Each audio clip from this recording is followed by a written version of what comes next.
the eyes of his peers, he was a superstar. You know, when I first came out, I always wanted to know who the best player was on tour, simply because I wanted to actually work as hard. And then I ran into a little guy by the name of George Knudson out of Canada. And I watched him hit the golf ball. I watched him with the wide stance, taking the club back way inside, releasing the club. One of the greatest ball strikers I'd ever seen. Well, I remember playing golf with George Knudson when I first came out on the tour, and I had played some golf with Ben Hogan. And I thought the two had remarkably similar golf swing. One of the great ball strikers in my mind that I have seen ever play the game. I can tell you that George Knudson is one of the finest ball strikers ever. I've probably played with, I think, a lot of the great players out here, and the guys that stick in my mind as the really great shot makers are Ben Hogan, Sam Snead, George Knudson, and Lee Trevino. I would put him maybe just a shade behind, I'll say, Snead, Hogan, and Nelson for hitting the ball. He could really hit the ball straight and do what he wanted to with full shot. And the only thing that kept him from winning more championships was his putting. If he had a problem with the game, it was always with his putting. We don't have players like that on the tour anymore. We don't have the artists like George that could really maneuver the ball, and I think the world of golf needs more George Knudsons. George was a thoughtful man who had a reason for most things he did. If you got him alone, he'd tell you about them. I have a set plan for every golf tournament I play in. I used to tee it up, try and make this par on the first hole, and then I would just try and play a nice, quiet round of golf, try and hit every fairway, every green, and try and two-putt. Never try and one-putt. I like to wear something that's quiet. My whole theme is to be in control of myself. There's a thing that Percival calls homeostasis. This is, if I'm dressed quietly, then I feel that I'm quiet. As I will do anything that I can so that I can maximize myself, and being calm is something that you have to be. I wear the sunglasses because with them, I don't have to squint. I can see better and keep my eyes open, more aware of what's going on. Smoking, it's just a lousy habit, and I wish I didn't have it. The day that I've got my long game going, I would say is, well, it's 99% of the time. It's through the years of dedication or in developing a golf swing that has made this happen. I'm not shocked at all or surprised when I go out and I knock the ball against the hole time and time and time again. George played practice rounds with his friend and idol Ben Hogan.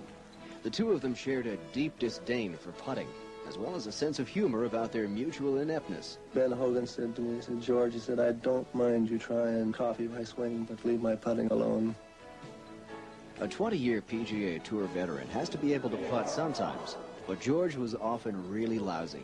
There's no telling what he might have achieved had he been just okay.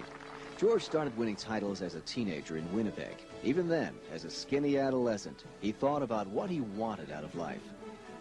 When I was 16, 17, 18, somewhere in there, I said, I think that I will attempt to be the next Hogan.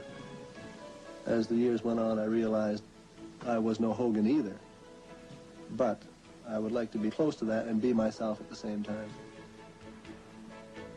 George was so thin when he was a boy, and I was walking behind these ladies, and they said they'd give anything in the world to give George a good meal or a great big steak. And that, of course, that really riled me, if they'd only seen what he eats. You know, I had to eat at special times by myself. A week before a tournament, I couldn't sit down with my family and say, no, just eat. I was just too high-strung. After graduation, the high-strung youngster went immediately into the profession he was born to. He went to Oakdale Golf and Country Club in Toronto, where head pro Bill Hamilton welcomed him as an assistant pro. But the business of golf was not where George's real interest lay, and at every opportunity, he was out on the course, developing what was to become one of the freest, most poised swings the game has ever seen. That polish, even then, was missing when George had a putter in his hands. There was as much indecision and uncertainty evident in his putting as there was assuredness in his swing, and the result was not surprising. But all else was wonderful at Oakdale, for working in the grill room was a pretty English lady named Shirley Savell, who became Shirley Knudson, the mother of his 3 sons and his partner for life. He was a very loving, exciting person to live with. We didn't have a perfect marriage. Nobody had a perfect marriage. But I don't think we ever went to sleep on an argument, let's put it that way. We always knew, you know, that we would be good friends, and we were a team. We first started traveling. Kevin was 6 weeks old, and we'd get in the car and leave here on Boxing Day and drive to California. And you'd always, in those days, you could find motels with efficiency, kitchens.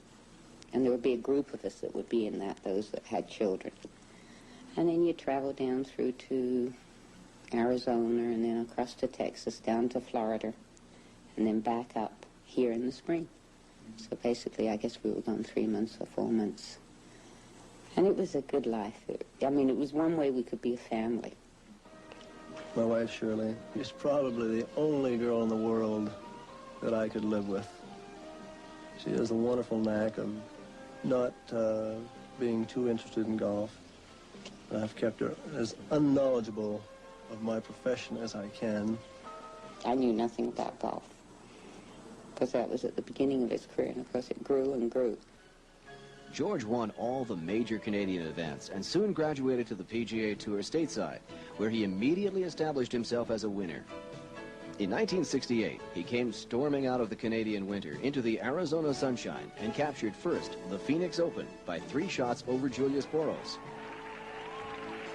And then went to Tucson the following week and topped another strong field. In those 2 weeks, George probably 3-putted fewer times than any other similar period in his career. He wasn't sure why, but he was sure it wasn't going to last.